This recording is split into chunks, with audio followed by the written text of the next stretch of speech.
Welcome to cinema సన్యాసి wear movie meets మోక్షం. నితిన్ గారి తమ్ముడు సినిమా చూశాను. So let's talk about it. అసలు ఆ పేరు ఎందుకు పెట్టారండి? ఎందుకంటే ఆ పేరుకో పవర్ ఉంది. పవన్ కళ్యాణ్ గారి తమ్ముడు సినిమా ఇప్పటికీ ఎప్పటికీ ఒక కల్ట్ క్లాసిక్ లాంటిది. మరి అలాంటి పేరు పెట్టినప్పుడు ఆబ్వియస్‌గా ఆ వైబ్స్, ఎనర్జీ, ఆహ్, రామ్ కామ్‌లో ఉన్న ఫన్ను అంతా ఎక్స్‌పెక్ట్ చేస్తాం. బట్ క్వైట్ డిఫరెంట్ అండి. ఆ సినిమాకి, ఈ సినిమాకి ఏ విధాన పొంతన ఉండదు, సంబంధం ఉండదు. అన్నెసెసరీగా పేరు పెట్టి ఆడియన్స్‌లో ఒక రకమైన క్రేజ్, ఎక్స్‌పెక్టేషన్స్, రాంగ్ డైరెక్షన్‌లో ఎక్స్‌పెక్టేషన్స్ పెంచేశారు. ఆహ్, ఆల్రెడీ కన్నుడి చావుకి ఇలాగ 1000 కారణాలు అన్నట్టు ఆల్రెడీ చాలా రీజన్స్ ఉన్నాయి. నెగెటివ్స్. ఈ పేరు గూడా అన్నెసెసరీ రాంగ్ ఎక్స్‌పెక్టేషన్స్ క్రియేట్ చేసి అది గూడా ఒక సెట్ బ్యాక్ అయిపోయిందనిపించింది నాకు. అయితే యాక్చువల్లీ ఈ సినిమా వచ్చేసి ఇట్స్ నాట్ రోమ్ కామ్. నేను రోమ్ కామ్ అనుకునెళ్ళాను. తమ్ముడు వింటేజ్ పవన్ కళ్యాణ్ వైబ్స్ ఏమైనా రీక్రియేట్ చేస్తారేమో నితిన్ గారు అనేసి. As a fan boy moment లాగా.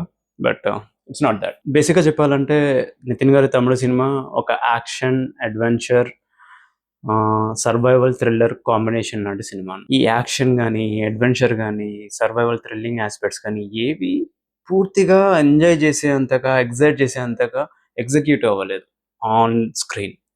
మేబీ పేపర్‌లో ఎలిమెంట్స్ బాగా రాసుకున్నారనుకుంటా. బట్ చాలా ఎగ్జిక్యూషన్ నాకు పర్సనల్‌గా old style, to be frank, ఒక సీరియల్ నెరేటివ్ స్టైల్‌లో వెళ్ళిపోయిందండి. నేను ఎక్కువ సీరియల్స్ చూడను. బట్ నేను చూసిన కొన్ని సీరియల్‌లో కూడా క్యారెక్టర్స్ అన్నీ జరిగే విషయాల్ని, వాళ్ళ మనసులో విషయాల్ని అన్నిటిని బయటకి మాట్లాడుతూ ఉంటాయి. మన సినిమాలో కూడా అంతే. అక్కడ జరుగుతున్న వాటిని వాడు చేయాలనుకుంటుంది, జరగబోయే వాటి గురించి అన్నిటి గురించి మాట్లాడుకుంటూ ఉంటాయి క్యారెక్టర్స్ అన్నీ. బయటకి నోటితో చెప్తూనే ఉంటాయి. మనకు అర్థమైపోయిందిరా బాబు, నెక్స్ట్ సీన్‌కెళ్దామన్నా లేదు. ఆ క్యారెక్టర్‌కి ఒక డైలాగ్ పడాలి. ఆ డైలాగ్‌లో సీన్ అంతా ఎక్స్‌ప్లెయిన్ చేయాలి. ఈ కైండ్ ఆఫ్ ఫిల్మ్ మేకింగ్ మన 'సందీప్ రెడ్డి వంగ' గారు వీళ్ళందరూ ఆహ్, వచ్చేసి చాలా advance new style of film making, screen ప్లేలు ఇవన్నీ చేస్తుంటే, ప్రశాంత్ నీల్ గారు గాని, వీళ్ళందరూ ఇలాగ చాలా కొత్త ఫిల్మ్ మేకింగ్, చాలా రేసీగా ఉన్న ఫిల్మ్ మేకింగ్ తీసుకొచ్చి చూపిస్తూ ఉంటే, ఇప్పుడు కూడా మీరు కూర్చొని డ సీన్ మొత్తాన్ని డైలాగుల్లో చెప్తాను, కంప్లీట్ డైలాగ్స్ చెప్తాను అంటే చాలా అది అన్‌న్యాచురల్‌గా అతికిచ్చినట్టు అనిపిస్తూ ఉంటది. అండ్ చాలా మూవీ పేస్ స్లో అయిపోతూ ఉంటది. నాకు నచ్చినది, నచ్చనిది 2 అదే ఫారెస్టే అండి. ఎందుకంటే జనరల్ సీన్స్ జరిగేటప్పుడు రియల్ ఫారెస్ట్ వితౌట్ వీఎఫ్ఎక్స్ మంచిగా అందులో నడుస్తుంటారు, చూపిస్తారు బావుంటది. బట్ మంచి యాక్షన్ సీక్వెన్స్‌లు, డ్రామాలు వచ్చినప్పుడు రియల్ ఫారెస్ట్‌లో యాక్షన్ సీక్వెన్స్ ఒక హై ఇస్తదండి. మనం సిటీలో కొట్టుకోవడము, రూమ్స్‌లో వాటిలో ఇవి చూసాం గానీ ఫైటింగ్స్. ఫారెస్ట్ ఫైటింగ్స్ ఎప్పుడు హై ఇస్తాయి. 'కాంతార' గూడా మనకు అందుకే హై ఇస్తది అని నాకు అనిపిస్తుంటది. ఒక కొత్త లొకేషన్, కొత్త ఫీలింగ్ వస్తుంది మనకి. కానీ ఇక్కడ కరెక్ట్‌గా మంచి మంచి యాక్షన్ సీక్వెన్సెస్ రాగానే సెట్టింగ్స్‌లోకెళ్ళిపోతారు. ఇంటర్వెల్ బ్లాక్‌లో గాని, అక్కడ గాని. ఒక రకమైన సీజీఐ ఉంటది. ఈ రోజుల్లో అండి పీపుల్ చాలా ఎడ్జ ఇంటలెక్ట్ అయిపోయారు. నార్మల్ సీజీఐ ఇంప్రెస్ చేయట్లేదు ఆడియన్స్‌ని. నన్ను గాని, మా మామూలు జనరల్ ఆడియన్స్‌ని గాని. చాలా అల్ట్రా రియలిస్టిక్‌గా ఉండాలి. లేకపోతే అల్ట్రా ఫ్యాంటసీ లాగా అనిపియాలి. మధ్యలో అటు రియాలిటీకి దగ్గరగా, ఫ్యాంటసీకి దూరంగా పెట్టుకొని అది ఏది కాకుండా అయిపోతుంది. అన్నెసెసరీగా సీజీఐ ఇరికిచ్చేసి దాన్ని అటు ఫ్యాంటసీకి దూరంగా, రియాలిటీకి కూడా దూరంగా పెట్టేసి, మధ్యలో పెట్టేసి దాన్ని అన్నెసెసరీగా పాడు చేస్తుంది మూడ్ ఆఫ్ ద మూవీని. 'కాంతార' చూసారు.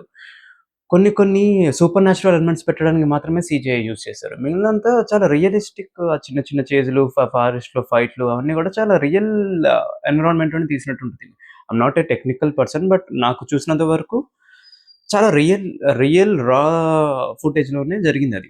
సీజీఐ కంటే గూడా. చిన్న చిన్న ఫైట్ సీక్వెన్సెస్ అన్నీ. అలాంటిది ఇక్కడ కూడా అడాప్ట్ చేసుకుంటే బాగుండేదండి. సో, ఒక ముక్కలో చెప్పాలి అంటే గ్రాఫిక్స్ పాపం కష్టపడ్డారు. కానీ అదే మైనస్ పాయింట్ అయిపోయింది. అది గ్రాఫిక్స్ లేకుండా రియలిస్టిక్ ఫైట్సే పెట్టేసుకుంటే గూడా చాలా బాగుండేది. ఫస్ట్ హాఫ్ కంప్లీట్ అయిపోయి సెకండ్ హాఫ్ ఇంటర్వల్ తర్వాత చూసినప్పుడు 'ఖైదీ' గుర్తొచ్చింది సడెన్‌గా. 'ఖైదీలో' లాగానే ఇక్కడ గూడా మొత్తం. బట్ 'ఖైదీ' చాలా బాగుంది. బాగా ఎగ్జిక్యూట్ చేశారు. ఇక్కడ ఎగ్జిక్యూట్ చేయలేకపోయారు. I don't know whose fault is this. Writer ఫాల్టా? డైరెక్టర్ ఫాల్టా? I don't know. But execute చేయలేకపోయారు. 'ఖైదీ' లాంటి స్టేట్స్‌ని పెట్టి ఆ రేసీ థీమ్‌ని పుట్టించలేకపోయారు. ఆన్ పేపర్ ఆ సెటప్ అంతా ఉంది దీనికి. బట్ అది పుట్టించలేకపోయారు. కానీ ఒకవేళ అంత రేసి 'ఖైదీ' లాంటి రేసి థ్రిల్లర్ లాగా పుట్టించకపోయినా ఎమోషన్స్‌ని, స్టేక్స్‌ని యాక్చువల్‌గా వర్క్ అయ్యేది second half. If drama work అయ్యి ఉండుంటే గనక. బట్ నేను ఇందాక చెప్పినట్టుగానే ఎమోషన్స్ గాని, డైలాగ్స్ గాని, స్టేక్స్ గాని అన్నీ నోటితో చాలా విస్ఫుటంగా, స్పష్టంగా అన్ని వివరాలు డిస్కస్ చేస్తారు డైలాగులో అన్నమాట. ఇక్కడెక్కడో ఇది నిజంగా జరగట్లేదురా! ఇది సినిమారా! నేను మాట్లాడుతున్నానురా! అనే టోన్‌లోకెళ్ళిపోతాం. We don't get emotionally connected to the situations, dangers and characters. ఆ డైలాగ్స్ అంతగా డిస్ట్రాక్ట్ చేసేసాయి మనల్ని.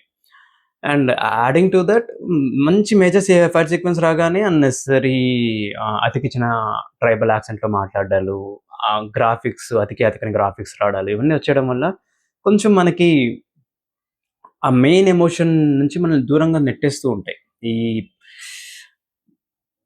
Not so good graphics, not so good accent ఈ 2 కలిపి మనల్ని దూరంగా నెట్టేస్తూ ఉంటాయి. యాక్చువల్ ఎమోషన్ ఆఫ్ ద స్టోరీకి. ఇది ఎమోషన్‌కి దూరంగా వెళ్ళిపోవడం వల్ల నిజంగా అక్కడ పెద్ద పెద్ద స్టేక్స్ జరుగుతున్నా కూడా పెద్దగా మజా రాదు అందులోంచి మనకి. లిటరల్లీ థియేటర్‌లో నేను చూసాను. చాలా సీరియస్ ఫైట్ సీక్వెన్స్ గాని, లేకపోతే సీరియస్ ఎమోషనల్ డ్రామా గాని జరుగుతుంటే దాని మీద కామెడీలా జోక్‌లు వేసుకుంటున్నారు. అది ఎందుకలా జరుగుతుందంటే అక్కడ యాక్చువల్ ఎమోషన్ పండట్లేదు. సో, అది either over rated, over the top లాగా కనిపిస్తుంది. క్రింజ్ అయిపోతుంది. ఆ క్రింజ్‌కి కామెడీ అయిపోతుంది. అన్‌ఇంటెన్షనల్ కామెడీ జనరేట్ అయిపోతుంది. ఇది కొంచెం ఇంకొంచెం ఈ సీరియల్ సెన్స్ లాంటి డైలాగులు తగ్గించేసి ఎమోషన్స్‌ని వాటిని కొంచెం పండిస్తే గనక 'సాహసం' సినిమా గోపీచంద్ గారిది ఉంటది. ఇప్పటికి కూడా వన్ ఆఫ్ ది బెస్ట్ మన తెలుగు మూవీస్‌లో అడ్వెంచర్ మూవీ అది. ఆహ్, ఆ లెవెల్‌కి వెళ్ళేంత పొటెన్షియల్ ఉంది సినిమాలో. కానీ ఎగ్జిక్యూషన్‌లో ఇది పాడైపోయింది. ఒక సీరియల్ వే ఆఫ్ నరేటివ్ స్టైల్‌లోకెళ్ళిపోయి డైలాగ్స్‌ని కంప్లీట్‌గా చెప్పడం జరిగింది. అర్థమైపోయింది కూడా డైలాగ్‌లో చెప్పించడం. అండ్ చాలా చోట్ల సాంస్క్రిట్ వర్డ్స్‌ని, సాంస్క్రిట్ శ్లోకాస్‌ని పెట్టారు. బట్ ఈ కంటెక్స్ట్‌లో సెట్ అవ్వలేదండి. ఇప్పుడు వాళ్ళేమైనా మనకి ఒక గుడికి సంబంధించిన వాళ్ళా? లేకపోతే ఇదేమైనా మన మైథాలజీ, మన హిస్టరీకి సంబంధించిందా అంటే తీసుకొస్తే గనుక ఇట్ ఇట్ ఫీల్స్ ఎమోషనల్. ఈ సెటప్‌లో ఎక్కడ మనకి సాంస్క్రిట్‌కి గాని, మైథాలజీకి గాని స్పేస్ లేదు. ఇలాంటి చోట తీసుకొచ్చి దాన్ని ఇరికిస్తే మనం కనెక్ట్ అవ్వము. మోర్ ఏలియనేటెడ్ అయిపోతది. సబ్జెక్ట్ గాని, ఐడియాస్ గాని. అదే జరిగింది ఈ సినిమాలో. మనకి సినిమా అంతా నడిచేది సర్వైవల్ థ్రిల్లింగ్ యాస్పెక్ట్ మీద, యాక్షన్ మీద ఎక్కువగా నడుస్తూ ఉంటది. యాక్షన్ దగ్గర నితిన్ గారు అన్నీ చాలా ఈజీగా చేసేస్తూ ఉండేవరకి అక్కడ మనం డిస్కనెక్ట్ అయిపోతాం. అంత ఈజీగా ఎలా అయిపోతుందిరా అనేసి. సర్వైవల్ థ్రిల్లింగ్ దగ్గరకొచ్చేసి ఆ క్యారెక్టర్స్ మనకెవరు తెలీదండి. ఇప్పుడు చిన్న పిల్లలకి దెబ్బ తగిలితే బాధపడతాం అంతేగాని, ఆ చిన్న పిల్ల ఎవరు? ఆమెవరు? ఆ ఫ్యామిలీ ఏంటి? వాళ్ళ బ్యాక్ స్టోరీ ఏంటి? మనకేమి personally we cannot relate to that family. వాళ్ళకి ఎన్ని జ అపాయాలు జరుగుతున్నా కూడా ఆ బ్యాక్ స్టోరీ, ఆ రిలేటబిలిటీ ఎస్టాబ్లిష్ చేయకపోవడం వల్ల ఓకే. పాపం వాళ్ళకి అపాయం వస్తుంది, డేంజర్ వస్తుంది. హీరో కాపాడుతున్నాడు. 2 డైమెన్షన్‌లోనే ఆగిపోతుంది మన థాట్ ప్రాసెస్. అదే ఆ ఫ్యామిలీని మనకి కొంచెం రిలేటబుల్‌గా మార్చి, తర్వాత ఇట్లాంటివి వస్తున్నాయనుకోండి, అయ్యో! అయ్యో! పాపం అనే ఒక ఫీలింగ్ జనరేట్ అవుతది మనకి. హీరో కాపాడిన ప్రతిసారి ఆ పాపం అనే ఫీలింగ్ నుంచి హమ్మయ్య! అనే ఒక సాటిస్ఫాక్షన్ వస్తది. ఈ అయ్యో! ఇప్పుడేమవుతది? హమ్మయ్య! బయటపడ్డారు. ఈ రెండిటి నుంచి ఈ రెండిటిని ఆల్టర్‌నేటివ్‌గా తీసుకెళ్తూ వెళ్ళడమే సర్వైవల్ థ్రిల్లర్. అది ఎగ్జిక్యూట్ ఎందుకు అవ్వలేదంటే, మన ఫ్యామిలీలో అసలు టు బి ఫ్రాంక్ సినిమా మొత్తం అయిపోయాక అసలు ఎంతమందున్నారు? ఆ పిల్లలు ఎవరికెవరు? ఏది నాకు గుర్తు కూడా లేదు. చాలా మంది పిల్లలుంటారు. ముగ్గురో లేతే ఇద్దరో పిల్లలుంటారు. నలుగురు పెద్దోళ్ళుంటారు. ఇద్దరు అమ్మాయిలుంటారు. ఎవరు ఎవరికి ఏంటి అనేది అసలు గుర్తు కూడా లేదు నాకు. ఎందుకంటే దే ఆర్ నోబడీ. ఆడియన్స్‌కి, హీరోకి దే ఆర్ నోబడీ. జస్ట్ ఒక ఫ్యామిలీ ఉంది. ఇద్దరికే ఉండి ఆళ్ళకే అన్ని అపాయాలైతే బాగోదు కాబట్టి ఒక ఫ్యామిలీని తీసుకొచ్చారు. సార్‌కి ఒకళ్ళకో ప్రాబ్లమ్ వస్తుంటది. హీరో కాపాడుతూ ఉంటాడు. అదే ఆ ఫ్యామిలీ మనం చాలా ఎస్టాబ్లిష్ చేసి, మనం వాళ్ళతో రిలేటబుల్‌గా ఎస్టాబ్లిష్ చేసుంటే గనక చాలా బాగా పండేదండి. ఫస్ట్ హాఫ్ అంతా ఇదంతా సర్వైవల్ థ్రిల్లింగ్ మీద ఉంటది. సెకండ్ హాఫ్ అంతా ఒక యాక్షన్ ప్యాక్డ్ డ్రామా ఉంటది. నాకు తెలిసి ఆన్ పేపర్ వీళ్ళు ఇదే అనుకునుంటారు. Survival thrilling, action packed drama 2 మంచి మజా వస్తది. బావుంటది అనేసి. అండ్ అన్నెసెసరీ యాస్పెక్ట్స్ చాలా ఉన్నాయండి. విలన్‌కి చాలా లేయర్స్ ఉంటాయి. బట్ ఆ లేయర్స్ ఏవి సరిగ్గా యూజ్ చేసుకోరు. అండ్ మేకింగ్‌లో కూడా హీరోయిన్ను, మెయిన్ విలను ఎక్కడెక్కడో ఉంటారు. వాళ్ళని విడిగా తీసి ఇది మధ్య మధ్యలో చూపిస్తూ ఉంటారు. యాక్చువల్ స్టోరీలో ఉండరు జరుగుతున్న స్టోరీలో. టు బి ఫ్రాంక్ నితిన్ గారు చేసిన ఫైటింగ్ కంటే కూడా ఆమె పేరు సత్య వల్లభామ అనుకుంటా. ఆమె తో ఆమెకో ఫైట్ సీక్వెన్స్ ఉంటది. I'm more invested in that emotionally. ఆమె చాలా బాగా చేశారు. And that's is more entertaining. ఎందుకంటే ఆమె చాలా కష్టపడి ఫైట్ చేస్తదక్కడ. ఊరికే ఎగిరి, కొట్టి, పడిపోవడం అలా ఉండదు. ఎందుకలా కష్టపడి చేయాలి అనంటే these people are common people. వీళ్ళు ఊరికే అక్కడ వచ్చేవాళ్ళేమో చాలా ట్రైన్డ్ కార్పొరేట్ రౌడీస్, ఆళ్ళు నార్మల్ రౌడీస్ కూడా కాదు.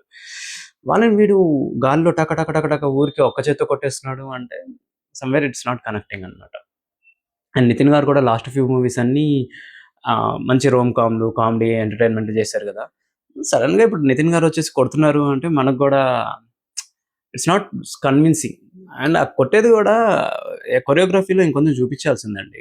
ఆహ్, మనకి 'soul of the film' is itself survival thriller and action. Action పండకపోయింది. సర్వైవల్ థ్రిల్లర్‌లో ఆ క్యారెక్టర్స్ ఎవరినైతే కాపాడుతున్నారో, ఎవరైతే సర్వైవ్ అవుతున్నారో వాళ్ళెందుకు సర్వైవ్ అవ్వాలి? అదర్ దెన్ బేసిక్ రీజన్ చచ్చిపోకూడదు, మంచోళ్ళు చచ్చిపోకూడదు. ఈ బేసిక్ రీజన్ పక్కన పెడితే, వాళ్ళకి మేబీ హీరోకి వాళ్ళకి రీజన్స్ ఉన్నాయి కాపాడుకోవడానికి.